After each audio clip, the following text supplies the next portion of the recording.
नमस्कार दोस्तों, great to India YouTube channel में आपका स्वागत है। तो आज के इस इम्पोर्टेंट सेशन में हम जीके के मोस्ट इम्पोर्टेंट क्वेश्चन करने वाले हैं, जिसमें इतिहास के स्रोत के वेरी इंपॉर्टेंट क्वेश्चन रहेंगे दोस्तों। तो स्टार्ट करते हैं सेशन को। चैनल को लाइक, शेयर और सब्सक्राइब कर दीजिए जल्दी से, और दोस्तों को शेयर कर दीजिए चैनल को। चलो स्टार्ट करते हैं। सबसे पहला क्वेश्चन आज का देखिए, पहला क्वेश्चन क्या कह रहा है कि आलम शाही मुगलिया सिक्का राजस्थान में कहाँ प्रचलित था। तो राजस्थान में कहाँ पे प्रचलित था वो आपको यहाँ पे ध्यान रखना है, और चार ऑप्शन आपके सामने है। एक है जयपुर, बीकानेर, अलवर और भरतपुर। तो ये जो आलमशाही मुगलिया सिक्का जो है राजस्थान में कहाँ था, ये था बीकानेर में। कहाँ पे था? बीकानेर में। सही ऑप्शन रहेगा यहाँ पे सेकेंड नंबर। नेक्स्ट क्वेश्चन की बात करें कि निम्नलिखित में से कौन सा जोड़ा सिक्के प्रचलन का क्षेत्र सुमिलित नहीं है। जो यहाँ पे सुमिलित नहीं है वो बताना है। तो यहाँ पे देख सकते हैं स्वरूप शाही जो है मेवाड़ का है, मदन शाही बीकानेर का यहाँ पे नहीं है। तो यहाँ पे सही ऑप्शन हो जाएगा यहाँ पे मदन शाही बीकानेर जो सुमिलित नहीं है।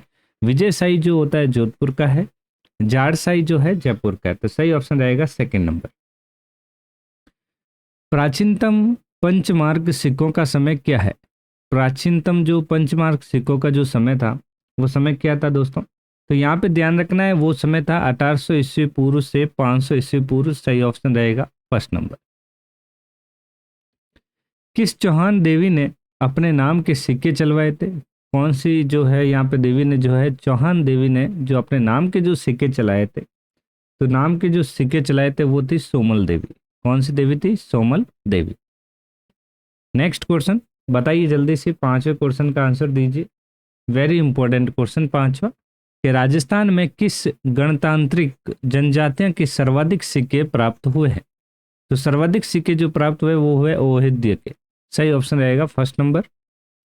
6 नंबर क्वेश्चन की बात करें कि जॉर्ज थॉमस द्वारा राजस्थान के लिए सर्वप्रथम किन शब्दों का प्रयोग किया?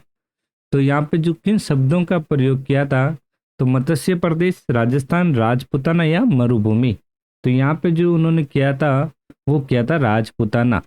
सर्वप्रथम क्या किया था? राजपुताना जो शब्दों का प्रयोग किया था।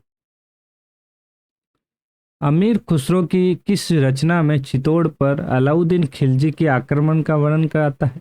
अमीर खुसरो के किस रचना में चित्तौड़ पर अलाउद्दीन खिलजी के आक्रमण का वर्णन आता है? तो ये जो वर्णन आता है वो आता है यहाँ पे खजाइन उल फतोल। सही ऑप्शन रहेगा first number. Early Chauhan dynasties के लेखक हैं। तो यहाँ पे अर्ली चौहान डायनेस्टीज के जो लेखक है कौन है? तो यहाँ पे जो लेखक है इसके वो है दशरथ शर्मा। कौन है? दशरथ शर्मा। राजस्थान शब्द का प्रयोग सर्वप्रथम किसने किया था? तो राजस्थान शब्द का जो प्रयोग है सर्वप्रथम किया था किसने? Colonel James Tod. सही ऑप्शन रहेगा सेकंड नंबर। सॉरी, क्वेश्चन संख्या 10 नंबर की बात करें कि आबू के अभिलेख के लेखक कौन है? तो आबू के अभिलेख, तो आबू के जो अभिलेख है वो है शुभचंद्र। कौन है? शुभचंद्र। चित्तौड़ के आसपास के क्षेत्र को किस जनपद के रूप में जाना जाता है? तो चित्तौड़ के आसपास के क्षेत्र को तो यहाँ पे कहा जाता है सिवी। क्या कहा जाता है? सिवी। प्राचीन शिलालेखों में जालोर को किस नाम से जाना जाता है? तो प्राचीन शिलालेख में जालोर को किस नाम से जाना जाता है? तो के जालाबाद, जाबलीपुर, किरजाबाद या जयगढ़। तो यहाँ पे जालोर को जाबलीपुर के नाम से जाना जाता है। सिवी जनपद की राजधानी थी। तो सिवी जनपद की राजधानी कौन सी थी दोस्तों? सिवी जनपद की जो राजधानी थी वो थी मध्यमिका। क्या थी? मध्यमिका। शरणवाही नगर किस नगर का ऐतिहासिक नाम है? तो शरणवाही नगर किस नगर का एक ऐतिहासिक नाम है? तो ये जो ऐतिहासिक नाम है वो है सिरोही का। किसका है? सिरोही। प्राचीन भारत में विराट नगर किस जनपद की राजधानी है? तो विराट नगर जो है किस जनपद की राजधानी है? तो ये विराट नगर जो है वो किस जनपद की राजधानी है? वो है मत्स्य जनपद की राजधानी। इसके मत्स्य जनपद की। किस ताम्रपत्र से रानी कर्मावती के जौहर का पता चलता है? तो यहाँ पे किस ताम्रपत्र से रानी कर्मावती के जौहर का पता चलता है? तो यहाँ पे जो पता चलता है वो है पूर्व ताम्रपत्र। किसानों से वसूल की जाने वाली विविध लाल बागों का उल्लेख किससे प्राप्त हुआ? लाल बागों का उल्लेख जो है किससे प्राप्त हुआ? किसानों से वसूल की जाने वाली विविध लाल बाग। तो ये जो उल्लेख है, तो ये उल्लेख जो अपना है, ये है यहाँ पे चिकली ताम्रपत्र। चिकली ताम्रपत्र। बिजोली अभिलेख का काल है, तो बिजोली अभिलेख का जो काल है वो कब था? वो था 1170 ईस्वी।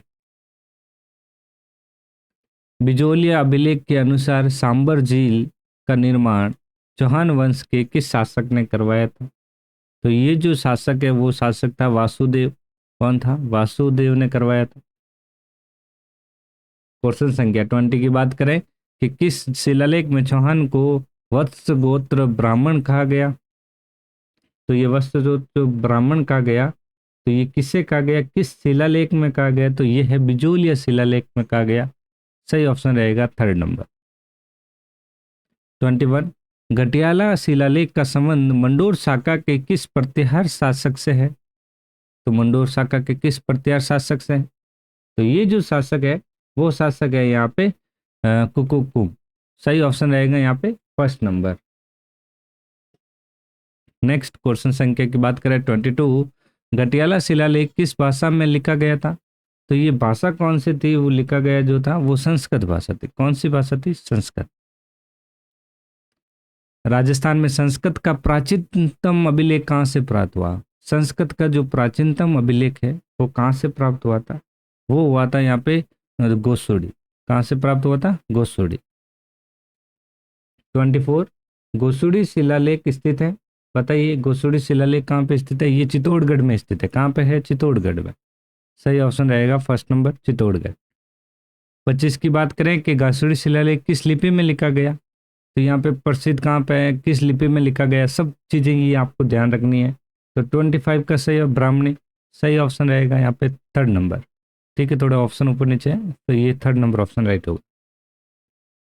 बरली शिलालेख जो कि अशोक काल से पूर्व का नाम माना जाता है वो प्राप्त हुआ, वो कहाँ से प्राप्त हुआ था? तो वो हुआ था अजमेर से प्राप्त। कहाँ वहां से हुआ था? अजमेर से। सॉरी। मानमोरी शिलालेख राजस्थान के किस क्षेत्र में है? तो मालमोरी शिलालेख के बारे में जैसे ही आ जाता है तो यहाँ पे आपको ध्यान रखना है, ये जो है वो कहाँ से? चित्तौड़ से। ओके, मालमोरी। यदि बड़वा ग्राम मतलब कोटा से कितने मोखरी यूप अभिलेख प्राप्त हुए? तो कितने मोखरी यूप अभिलेख प्राप्त हुए? तो 28 का सही आंसर हो जाएगा यहाँ पे 3। कितने? 3। 17वीं शताब्दी की रचना राज प्रशस्ति महाकाव्य के रचयिता कौन है? यहाँ पे जो इनके रचयिता जो है वो कौन है? रणछोड़। ध्यान रखे, रणछोड़ भट्ट। कौन है? रणछोड़ भट्ट 17वीं शताब्दी के राज प्रशस्ति महाकाव्य के रचयिता।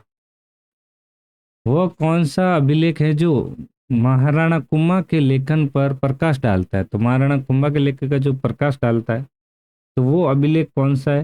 तो वो अभिलेख है, ध्यान रखें, कीर्ति स्तंभ प्रसिद्धि। सही ऑप्शन रहेगा 1st नंबर। 31 बताइए जल्दी से। 31 का आंसर बताइए। बहुत ही अच्छा क्वेश्चन है। पदराड़ा अभिलेख किस शासक से संबंधित है? पदराड़ा, तो ये किस शासक से संबंधित है? तो वो है महाराणा कुंभा। किससे है? महाराणा कुंभ। किस अभिलेख में प्रतिहारों को लक्ष्मण से उद्भूत हुआ कहा गया? तो लक्ष्मण से किस अभिलेख में? तो ये जो अभिलेख है वो अभिलेख है यहाँ पे ग्वालियर अभिलेख। सही ऑप्शन रहेगा 1st नंबर।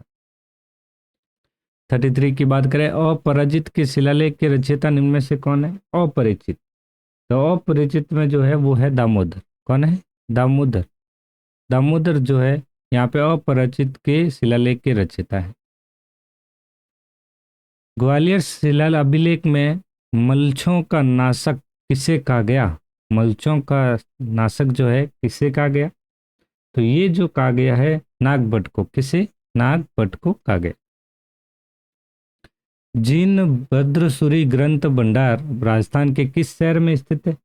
तो ये जो जीन भद्रसूरी ग्रंथ भंडार है राजस्थान के जैसलमेर में स्थित है। ध्यान रखें, राजस्थान में कहाँ है?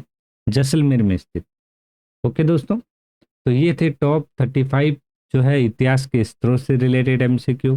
तो आज की क्लास में इतना ही। Thank you.